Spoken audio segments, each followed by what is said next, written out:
Hasbunallah wa ni'mal wakil, ni'mal maula wa ni'man nasir. Hasbunallah wa ni'mal wakil, ni'mal maula wa ni'man nasir. Hasbunallah wa ni'mal wakil, ni'mal maula wa ni'man nasir. Hasbunallah wa ni'mal wakil, ni'mal maula wa ni'man nasir. Sallu ala Muhammad.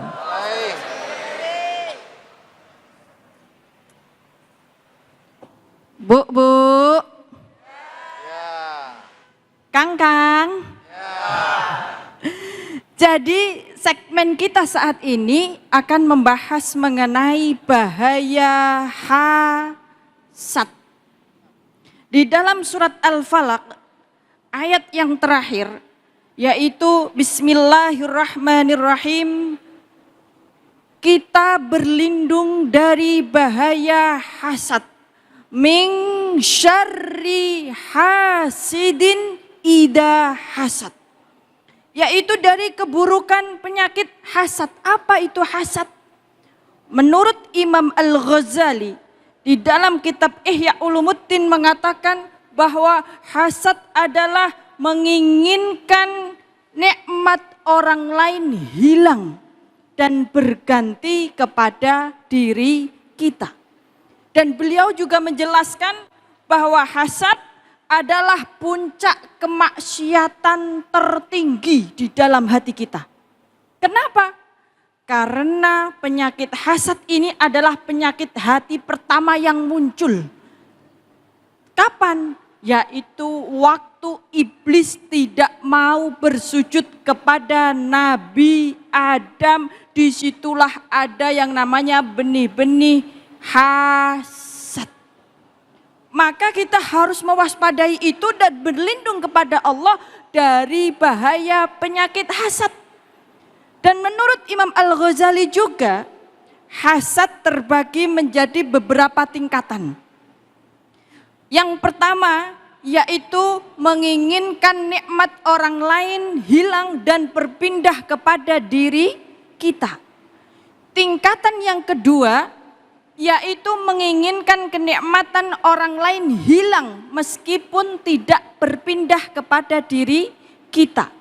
Dan yang ketiga yaitu tidak menginginkan kenikmatan orang lain hilang, tetapi dia tidak suka, benci jika ada orang lain yang nikmatnya lebih besar dan banyak darinya.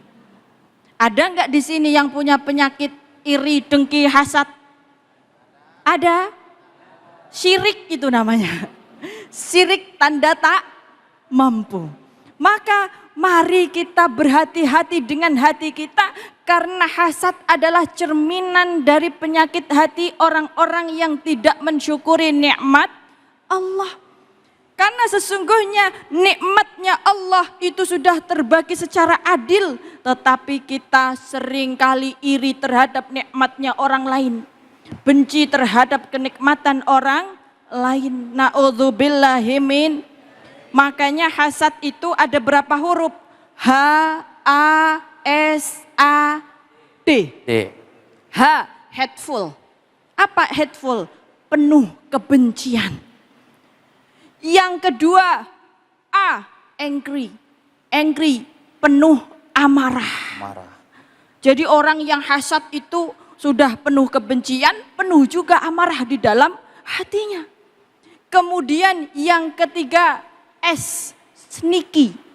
Sneaky itu adalah licik atau sembunyi-sembunyi, menginginkan orang lain jatuh dengan cara apa aja diusahakan. Kemudian A lagi, anxious. Apa itu? Cemas. Melihat orang lain bahagia, diri kita malah merasa cemas, tidak bahagia. Makanya ada yang namanya SMS. Apa itu SMS? Senang melihat orang lain susah dan susah melihat orang lain senang. Senang. Na'udzubillahi min Dzalik. Makanya hatinya penuh dengan kecemasan. Makanya banyak orang-orang zaman sekarang punya penyakit anxiety. Terjangkit penyakit cemas. Karena apa? Kurang yakin kepada Allah dan dia menolak takdir Allah, menginginkan apa yang ada pada diri orang lain. Padahal setiap manusia memiliki porsinya masing-masing. Kemudian yang terakhir huruf D. Apa itu D? Destruktif. Merusak. Orang yang hatinya hasad itu akan penuh dengan sifat merusak.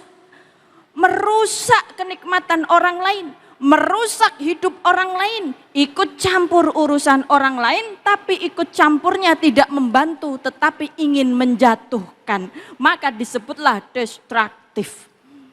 Jadi hasad itu tadi apa Bu? Hateful, angry, sneaky, anxious, dan juga destruktif. Jangan sampai ada di dalam hati kita yang dijangkiti penyakit hasad. Maka kalau kita sudah mulai iri sama orang lain, mulailah kita bersyukur kepada Allah. Karena apa? Kerugian dari kita yang memiliki penyakit hati atau hasad, itu amal kebaikan kita akan terbakar sebagaimana kayu bakar yang dibakar. Maka akan habis. Selain itu, orang yang punya penyakit hasad hidupnya tidak akan pernah tenang. Dengan 5 karakter sifat tadi, maka hidupnya akan selalu cemas, marah, benci, merusak, berperilaku licik dan lain sebagainya. Maka mari kita memulai dari hati kita, bersihkan dari penyakit-penyakit iri dan dengki, dan dijauhkan dari rasa iri dengkinya orang lain terhadap kita. Biar orang lain tidak dengki kepada kita, maka milikilah sifat rendah hati. Jangan punya apa-apa sedikit sombong. Ya kan? Betul. Lagi punya mobil sedikit udah pakai kacamata sombong. Lagi punya istri cantik udah sombong. Punya suami ganteng sombong. Na'udzubillahi min. Menjauhkan dari iri orang lain terhadap kita, kita harus memiliki hati yang baik dan kerendah hatian. Amin, amin. Allahumma amin ya robbal alamin. Terima kasih. Masya Allah, luar biasa ya penjelasan dari guru kita Ustazah Inaratul Ain. Ya Ustazah, Masya Allah, terima kasih banyak. Iya, tadi beliau membahas surah Al-Falaq ayat 5 ya, yang terakhir. Memang kalau kita lihat hasad itu adalah tadi puncaknya kemaksiatan, karena berawal biasanya itu dari iri, ya iri, pengen banget gitu ya punya. Awalnya pengen doang, lama-lama jadi doain yang jelek-jelek. Iya, semoga hancur, semoga ini, semoga gitu. Nah itu, di sini nggak Bapak Ibu yang punya perasaan seperti itu? Wah, kayaknya enggak nih, yang jauh di sono ya, jauh luar negeri, luar angkasa bahkan ya. Iya, kalau di sini jamaahnya insya Allah soleh-soleha. Kelihatan wajah-wajahnya taat kepada Allah Subhanahu Wa Taala. Saking taatnya, belum azan aja belum udah pada sholat. Maksudnya sholat tahiyat masjid. Oleh karena itu kita hindari iri hati, dengki, apalagi hasad. Tadi Ustazah bilang nanti kita akan merugi. Orang yang seperti itu sulit untuk move on. Sulit untuk move on. Karena yang ada di dalam hidupnya itu hanyalah pikirannya orang lain. Orang lain dan tidak ada habisnya. Baik, para Bapak Ibu ada yang ingin bertanya kepada Ustazah kita. Oh Masya Allah, nih Ibu ini udah langsung cekatan. Silakan Ibu. Assalamualaikum warahmatullahi wabarakatuh. Waalaikumsalam. Nama saya Ibu Siti Rahma dari Masjid Taklim Al-Badriyah. Izin bertanya Ustazah, apakah ada penyakit ain dalam agama Islam, dan bagaimana sikap kita agar kita tidak atau takut berlebihan gitu dalam menjalankan kehidupan sehari-hari. Itu aja Ustazah pertanyaan saya. Terima kasih sebelumnya. Wassalamualaikum warahmatullahi wabarakatuh. Masya Allah, waalaikumsalam warahmatullahi wabarakatuh. Ibu Siti Badriah, ini pertanyaannya Siti Rahmah. Siti Rahmah, iya Siti Rahmah. Baik, Ibu Siti Rahmah ini pertanyaannya menarik Ustazah, ya tentang penyakit ain. Apakah betul ada penyakit ain? Dan mungkin bagaimana solusinya agar terhindar dari penyakit ain ya? Begitu ya, Pak Insya Allah. Ustadz. Baik, silakan saja. Baik, terima kasih Ibu Siti Badriah Rahmah. Penyanyi dangdut itu. Ditambah lagi dong jadi saya. Iya. Jadi Ibu Rahmah ya, ain itu nyata. Bahkan hadis Rasulullah mengatakan bahwa ain itu nyata dan jika ada yang mendahului takdir maka ain itulah yang terlebih dahulu ada. Maksudnya gimana?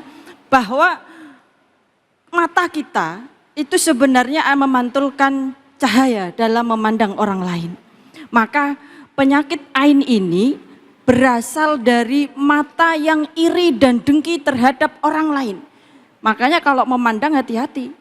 Karena yang pertama tadi itu, karena pandangan mata yang disebabkan dari rasa iri, dengki, hasad, hasud tadi. Dan hati-hati, yang kedua ain juga bisa hadir dari pandangan mata kekaguman. Yang di situ tidak disertai dengan zikir kepada Allah Subhanahu. Jadi kalau ibu mandang saya, ngelihat saya cantik, uji cantik. Iya, iya. Memang cantik. Kalau ganteng saya saja. Iya, iya. Jadi Laki-laki. kita semua. Iya. Kalau memandang ada wanita cantik, ada orang ganteng, itu maka sertailah pandangan itu dengan zikir kepada Allah Subhanahu wa taala. Masya Allah, tabarakallah. Jangan menggunakan pandangan kita dengan pandangan hawa nafsu. Karena ternyata pandangan hawa nafsu itulah yang akan melukai orang yang kita pandang. Dan itu nyata dan ada. Maka seringkali medis mengatakan ada penyakit-penyakit yang tidak terdeteksi. Itulah penyakit ain. Na'udzubillahi min dzalik. Masya Allah, sudah jelas ya Bu ya. Jadi bahkan katanya ain itu bisa juga terkena kepada barang yang kita miliki. Ya seperti di zaman Rasul ontaknya Nabi, ya jadi bukan hanya kepada diri kita, tapi apa yang kita miliki itu juga bisa kena ain. Wah, waliyadzubillah. Jadi bahaya sekali tentang ain. Baik, jamaah yang dimuliakan Allah Subhanahu wa taala, pemirsa Cahaya Hati Indonesia, insya Allah kita akan melanjutkan dengan berdoa bersama guru-guru kita. Jadi jangan kemana-mana, saksikan terus Cahaya Hati Indonesia.